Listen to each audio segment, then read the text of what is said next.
Welcome to the Wednesday devotional. When Natalie was about 11 years old, she got really interested in HGTV.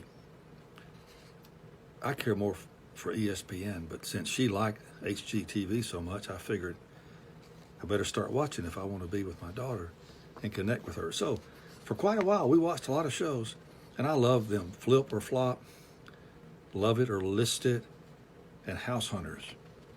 And all these shows involve real estate, buying real estate, selling real estate, fixing up a house, real estate agents showing a house. And I watched a lot of those shows. I noticed one thing, or two things about every episode. If you want to buy a house, then people are interested in two things. One, the kitchen, and two, the master bedroom and bathroom. They'll say, I love the kitchen. Those marble countertops, granite countertops, just love those. And the bathroom, wow. That walk-in closet and walk-in shower, love the bathroom. Nobody ever said, ever did they say, honey, I love the foundation on that house. I don't care about the master bathroom or the kitchen. I'm in love with the foundation. Yet the foundation is the most important part of the house. Years ago, I did a mission trip in Houston, Texas during the summer with a bunch of college kids. By the way, Houston is the hottest place on earth in the summer. Our job was to help lift up a house that was sinking. It had a bad foundation. So we were pouring concrete into wheelbarrows, mixing it up with water, then pouring it in the foundation, trying to lift up this sinking house. And I kept saying, what am I doing here? I've been called as a minister into air conditioning. But anyway, we did the best that we could to shore up this house that was sinking. It needed a stronger foundation. Don't we all? So Jesus told a story about two men who built houses. One built a house on a rock. One built his house on the sand.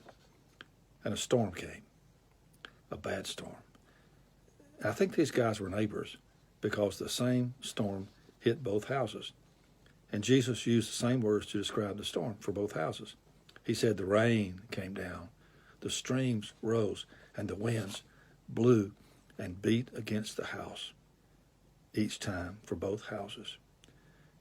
We know what that's like. We have a lot of storms around here.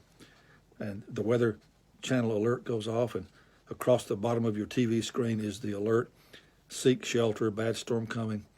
We all race to the basement and huddle up in the basement to protect us from the storm. So the same storm clobbered both houses. You know what I figured out about storms? Storms don't have a conscience. They don't care.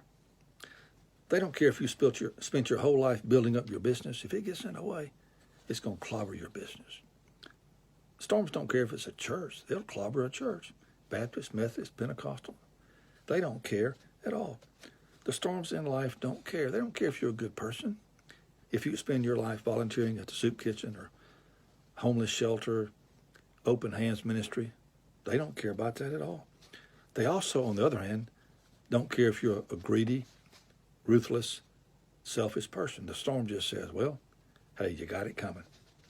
And the storms aren't limited to the Weather Channel kind of storms. Sometimes I bet your boss can be like a tornado, right? On a bad day, your spouse can resemble thunder and lightning. Your finances can feel like they've been hit by an earthquake. Or the relationship with your best friend can get washed away tsunami-like. These things happen. And they don't care. There are religious hucksters on TV and behind pulpits, preachers. And what they say is, Jesus will stand outside your house and direct the storms away from it. Well, these preachers need to go preach at Disneyland because they're preaching a fantasy gospel. The truth is, the storms come for us too. Christians get cancer. Christians get the virus. Christians face financial ruin sometimes. Sometimes Christians' marriages are on the rocks, if you will. So the storms don't care if you're a Christian or not. They don't care if you help a little old lady across the street. They don't give a flying flip about you. The point of the story is what? surviving the storm. A tornado can destroy your house, but will your home survive?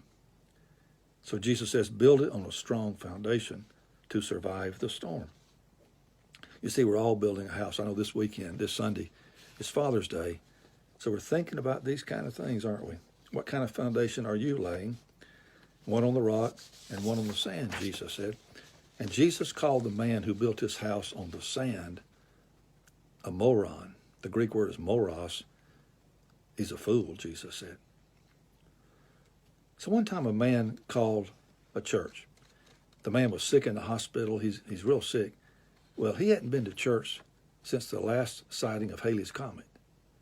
But when he was sick, he wanted the preacher to come say a prayer for him.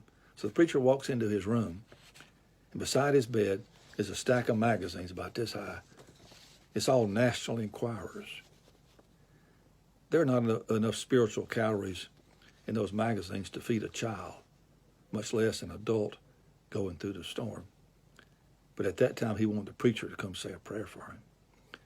Jesus called him a fool, built his house on sand. You can go to Home Depot or Lowe's or some other place and you can buy some concrete. Mix a little water in, you got some concrete. But I wish it was that simple with the ever-changing family to build a foundation. So if you want to build a foundation for your family, don't start with National Enquirers. How about the Bible, biblical principles? Build your family around that. Add in some other ingredients, some consistent, sincere worship of God, some devotional time, discipleship time. How about give your time and talents to God? Then do something good for somebody else in Jesus' name. Do something for the poor and for the needy. If I were pouring a foundation for my family, that's what I'd do. I'd do all that, add in some commitment and some prayer. Good stuff like that to build a foundation for your family. Oh, by the way, that foundation that we poured in Houston, Texas on that mission trip, they told us later it didn't work. The house kept sinking. They told us we were too late.